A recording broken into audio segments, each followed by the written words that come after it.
everyone's read The Hobbit, but I've never sat down and read The Lord of the Rings. Like, yes, and then StarCraft happened. yeah. And you have to dedicate like 12 hours a day. I know. Then StarCraft happened, and we're casting 12 hours a day, and we're laddering 8 hours a day, and we're.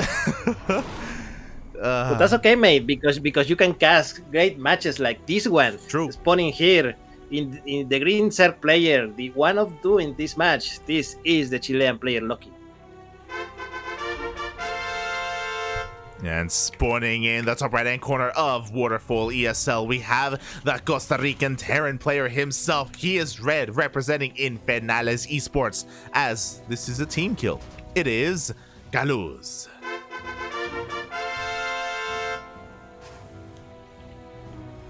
So, Light, Costa Rica or Chile? Who do you hate the most? Chile, papi, Of Chile. course, Chile. You know that eternal rivalry with Peru over the Andes. Chile. It's not even that, mate. It's more personal. You know what they did? You know what Chile did? Chile, they took away mi dastan. You know, they took away mi darkness. They took away mi neo. You know, like, oh my god. Remember Cristiano? Remember that 1 week where Cristiano? I think he came like second in like a Sentimiento Latino. Like, we never believed he could do it. He like beat the Zerg Lord. He's like popping off, and now he's too busy, you know, studying and being like a medical doctor. Like, what the hell, man? Like, ugh. Chile.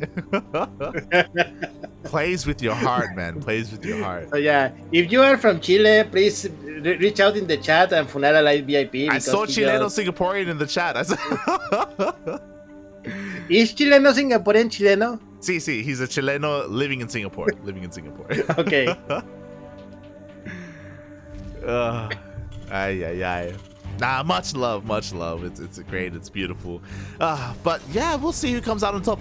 It's hard for me to judge how these two players compare to each other, because I'll be honest, I've never seen them compete against each other. I'll be even more honest, I've never casted Kaluz.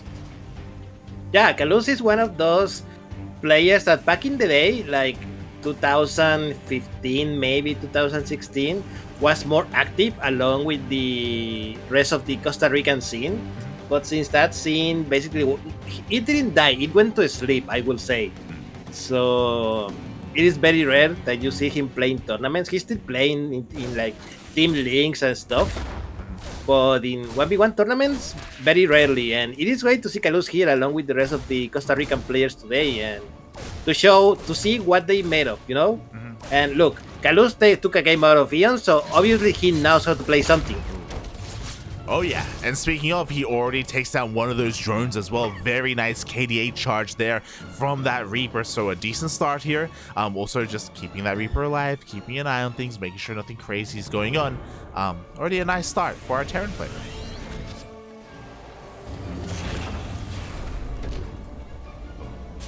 Yeah, nice start. Not only that, the Reaper survived, which is something that I see many times many players do, that try to be greedy and kill the drone but lost the Reaper in response. And no, not Kaluz. Kaluz managed to take the drone and save the Reaper. Oh yeah. Oh my god. So very nicely done so far. Also, when it comes to the opener, I missed this because we actually haven't seen the Terran player do this the entire day. We've been spoiled by White Idra and all these kind of more unorthodox openings. But we see a 1-1 into a fast 3rd CC before Starport. Oh, definitely before Starport, because we see a second Rax afterwards. Interesting. There's Rax as well. Oh, wow. What the hell? So like, Kaluz is like a medivac. What is that? And he just builds for Marines, you know? Yeah, this is interesting. So I thought this was maybe going to be like a 2-on-1, but with a fast 3rd CC. But no, instead it's a 3 Rax, and this is going to get scouted because Loki comes in from behind with that Overlord, and he sees everything. How the hell did that Overlord get behind the base? He pulled a Serral. He loves to sneak his Overlord in between the bases and come in from behind as a more secure way to scout. So because of that, Loki is well aware of the hyper aggression when it comes to bio play, and he responds by throwing down his Evo chamber. It's going to be getting into 1-1 as fast as possible. Yes, not a bad idea, not a bad idea. Even one Zerling managed to sneak into the base before being immediately roasted. And yeah, interesting. Like, this reminds me a little bit of Chaos Fate, where this is a slow start for Kaluz with the faster CC and going for all the upgrades at once. But once it gets going, it's gonna be pretty dangerous for a set player. Oh yeah, yeah, it really is. Like, as you were saying, it's delayed because obviously the medevacs are going to be delayed, so the push should be delayed as well. But when it does hit, it hits hard. It doesn't mean that Loki is going to have more time to respond. We can see that he isn't overreacting to what he saw. He's making plenty of drones. He's taking his gases. He's taking up. Lair is on the way. We should be seeing a Baneling nest soon, so we can get Baneling speed as soon as the Lair is done. That's probably the biggest thing that we're missing here. Other than that, though, responding really well. Yeah, nice play by both players. Tier base going down for Kaluz. Still no medivacs, which is a little worrisome. Like, this is a nice like balance between defense and economy for Kaluz, if not for the lack of medivacs. So his army is pretty fragile at the moment. Yeah, exactly. Thankfully, he isn't moving out yet. Still waiting for the add-on to be made. He had the option, if he wanted to be a little bit faster, to switch to do an add-on switch to get the reactor a little bit faster. But no, instead he takes his time, builds it on the starport, then he can start those medevacs. But because of that, by the time the army pushes out, sure, it's a really strong timing with all these upgrades. But again, the upgrades for the Zerg player aren't too far behind, and the Baneling nest is going to finish up just in time for this push. Yeah, so at the end of the day, it's gonna be a skill. You know, who can micro the best? You know, the Zerg player who only has to A-click, or the Terran player who has to do like a million things to have a fighting chance with the Zerg player. You know. Well, that's the A-click as well. We'll see. As Kaluz, he's pushing on to creep. The armory is done, so he's going to morph in a couple of these Hellbats. Loki going immediately for a counterattack, and he's going to be able to catch some of these reinforcements, even gets into the mineral line. Yeah, this was an excellent response here by Loki with that counter-attack. There is nothing to defend that tier base, and a lot of SCVs are gonna go down. Oh, exactly. Meanwhile, at the same time, Loki is not turning around. He wants to take a fight here. He wants to try and dive on top of these tanks. Massive surround with these queens. The Lings are going to try and get on top of this as well, and it looks like he may just barely have enough. Just barely he's just barely gonna have enough to break these with the Zerling reinforcements, and it should be more than enough. And yeah, there we go. Coming from behind, we're attacking the tier base. And at the end of the day, 21 workers were killed for Kaluz. Meanwhile, Loki didn't lose anything. He only lost army, basically. I am shocked, by the way. If I was Loki, I would have pulled the drones away and just given up the third base. But no, Loki knew better. He knew that he would be able to defend with his queens, with his lings, with his banelings, and not just defend, but also counterattack as well. That was a great kind of execution of that from Loki. Yeah, an excellent display of what I'm looking for. Choice. You know, good choices in life. Oh no. Oh my god. Meanwhile, we have a little bit of a waddle by the banelings do get in, but no upgrades. Almost. But once more, we see Terran players not managed to check his natural base as often as he probably should, because those banelings should have not even managed to enter the wall. Yeah, the fact that they don't have Baneling speed and to still be able to get into the natural base is surprising. Meanwhile, we do see Kaluz clearing up a lot of creep here outside the base. This is the scary thing about Waterfall. We were talking about how small it is, and we can see that the creep is already more than halfway across the map. It doesn't take that many tumors to get on through.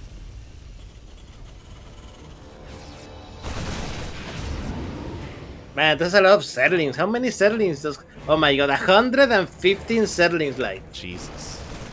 There are more Zerlings here than StarCraft 2 players in Latin America. It's a lot of Zerlings. Meanwhile, another water bike takes down all of these depots. Supply blocks Kaluz, and this NG bay even surprisingly low.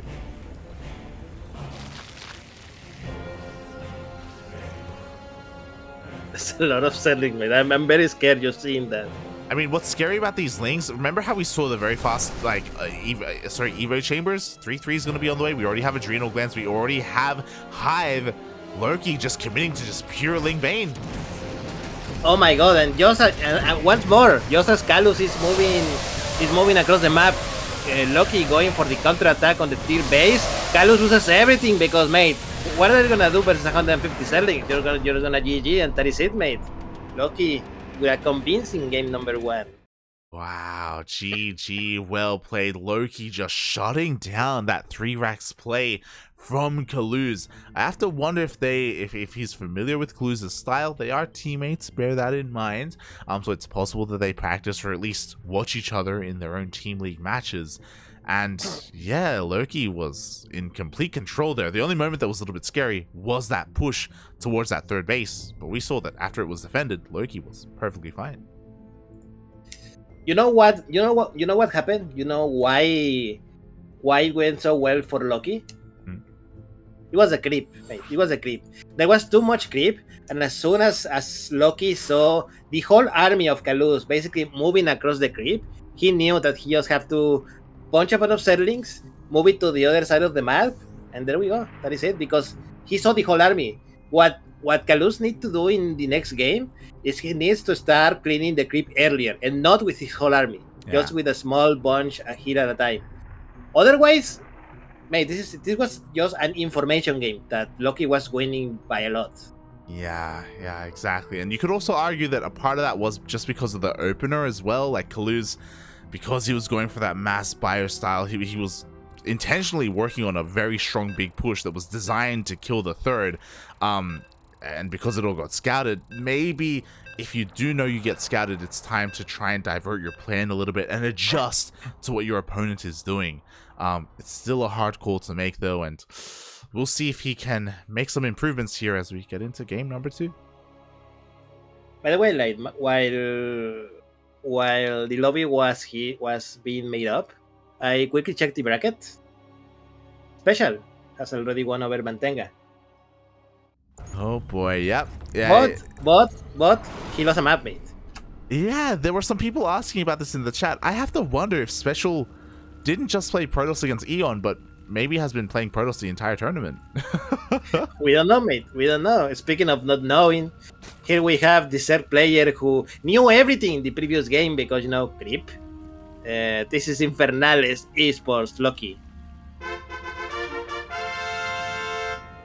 And spawning in the top right-hand corner of Data C ESL, we have the Costa Rican Terran player himself representing Infernales Esports. It is Kaluz.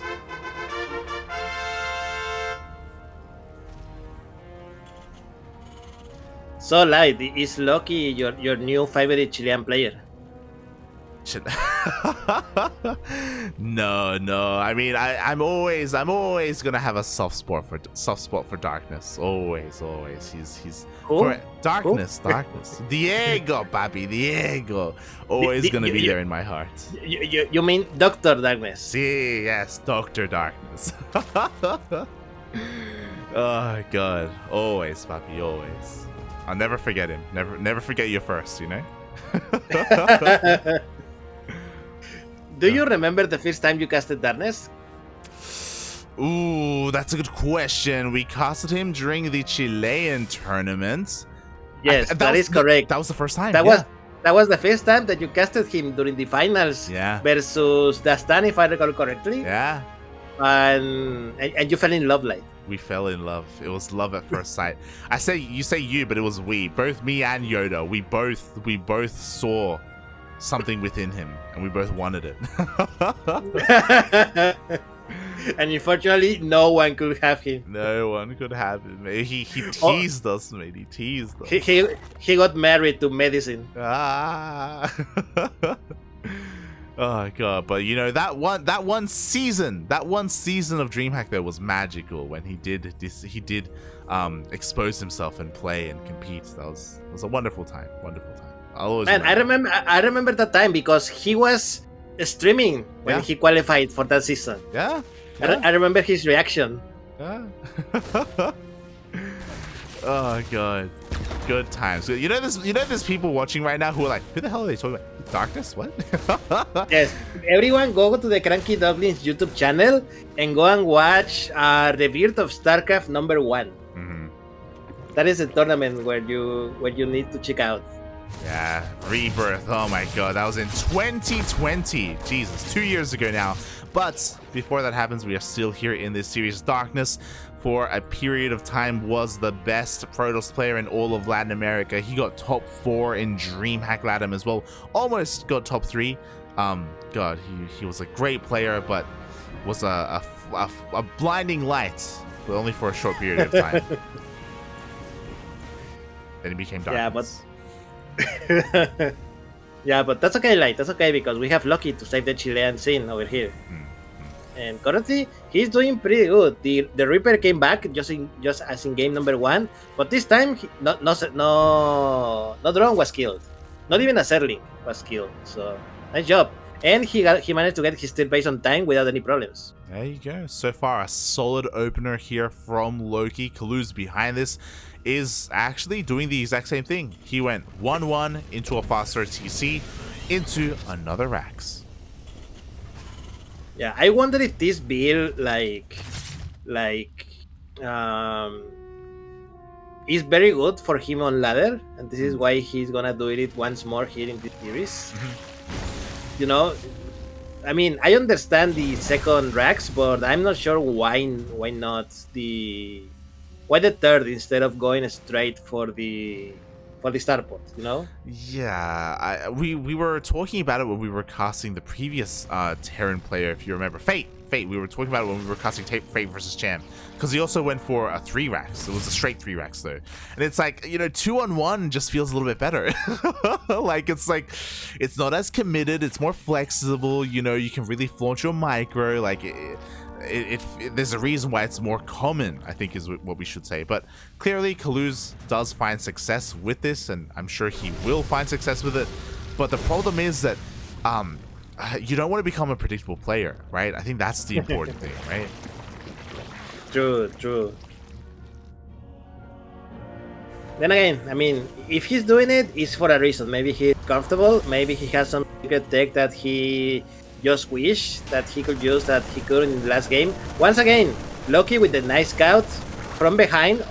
This time he's not gonna be able to scout as much as he did in game number 1, but he still should have a pretty good idea what his opponent is doing based on the buildings and the timing that he saw. Yeah, the only thing that he missed was the 3rd CC. Outside of that, he confirmed all of the production, which again is very reminiscent to the previous game. And now all he has to work on is what he did last time. We were working on so much creep threat here, so many queens as well for Loki, just non-stop queen production. A bit of a difference is that he played this out safer, so he went for a safety baneling nest, went for 1 Evo chamber, not 2, so his upgrades aren't going to be as amazing as they were in game 1. Yeah, only 1 Evo chamber. I wonder why though. It worked so well for him in game number 1. Is he afraid that Kaluz is gonna be more quick with his aggression this time? Is he maybe, what's the word I'm looking for, taking into account the map, perhaps? Yeah. I agree. I think his previous response was better. So basically, the gas that would have been spent on +1, he went for a faster lair instead, and he's going for baneling speed faster as well. This tells me that he's a little bit scared, that he's maybe a little bit more worried, and he feels the pressure to get baneling speed faster, which is okay, but we see that on creep, and for that first push, you don't necessarily need it.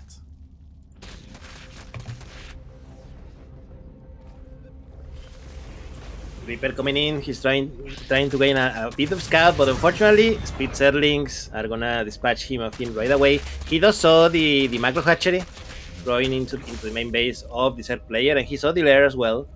So he knows his opponent is now on lair tech. Ooh, Hydra then for Loki. Yeah, he's taking on up. He's not committed to just pure Ling Bane. The other important thing, as the rocks are being cleared up in the middle of the map, with baneling speed, after Loki cleans up this first push, if there is a first push, he will be able to counterattack that much faster and that much harder with that baneling speed. Oh no. I don't like when the medivacs just unload in the middle of the creep, mate. Yeah. Come on. It's like you're sending the Marines to their death. Like, now you'll be fine. Don't worry about it. Don't worry about it. Okay, it's not like they can see us. Oh no, this medivac. Okay. Now Kaluz reaction time. No, this is not gonna happen. This is not gonna be like we saw in an earlier series today with Wet Hydra. But yeah, unfortunately the queens were ready, so that drop is not gonna do anything. And this drop, one scan, he only kills one tumor. That is so sad.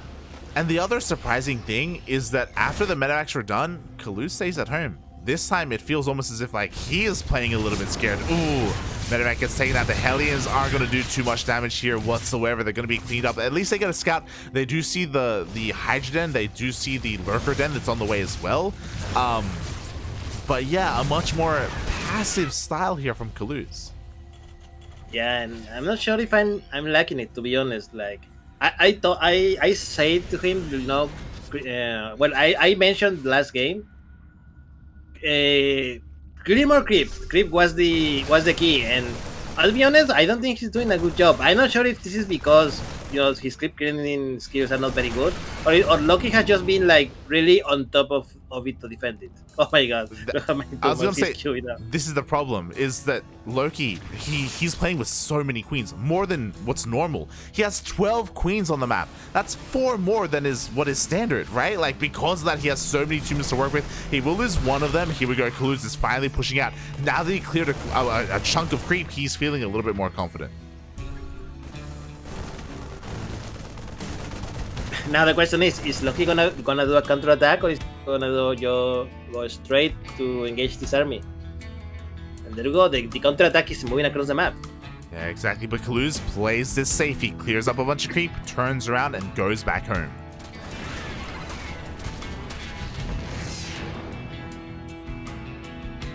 Yeah, so Kaluz is a little bit more prepared with a planetary fortress, with a 4 base, with the sensor tower over there. But yeah, I mean, this is a difficult situation for the Terran player, really. Like, if he moves out, he has like 10 kilometers of creep to clean out first, you know? He's risking a counterattack from his opponent.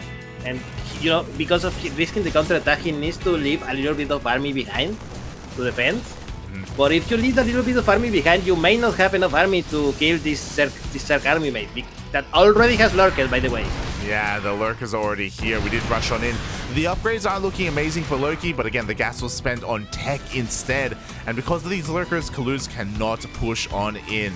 Does have a lot of tanks with his army, so because of that, Loki's gonna have a hard time engaging. But we just see a little bit of a Lurker run by. Yeah, Lurker run by. There are no turrets here to scan for these Lurkers, so this planetary is dead. Oh no, the Bailings kill everything, and the planetary is dead as well. And Loki still cannot break this base. Man, I mean, Kaluz cannot still break this base. This is a really bad for a Terran player. Oh no, he's on siege. Okay. He unsieges, he turns around, and he's going to go back home, but go back home to do what? The base is dead. The Lurkers are still here. Vipers are now on the way for Loki, really rounding out his army in a really nice way. Kaluz, you know, this is a nice move. He's going to be able to clean up these Lurkers. It's going to cost him Marines, but it's only Marines. Oh.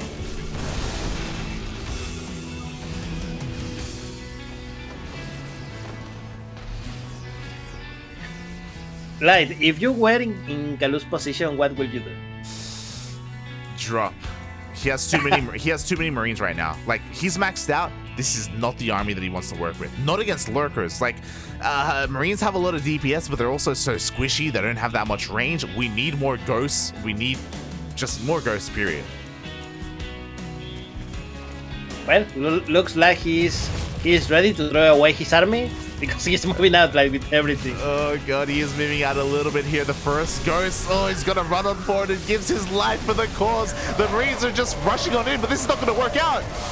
Yeah, this is not gonna work out. All the Lurkers, all the Vipers, all the 50 supply for Kaluz just vanish in seconds. And meanwhile, a big counterattack by Loki on the tier base, and that is it. Kaluz knows it, and GG is called. GG, well played. Loki will take the series 2-0 in a very dominant fashion. Kaluz did a better job there in that game, in a way, right? He was able to get a 4th up, and he was trying to he did actually max out. But again, he also kind of relinquished map control completely, and again, that army wasn't really the most ideal army he wanted at that point, at 200 supply, against Lurkers. So GG, congratulations to Loki, and with that, the last of the Terran players is Deadlight. Oh, yeah. True. Especially because, you know, special, he's turncoat, you know, he's betrayed us. No longer a Terran. What do you mean us? You said traitor. Oh god, look, hey, I can be a Terran enjoyer as well, thank you very much.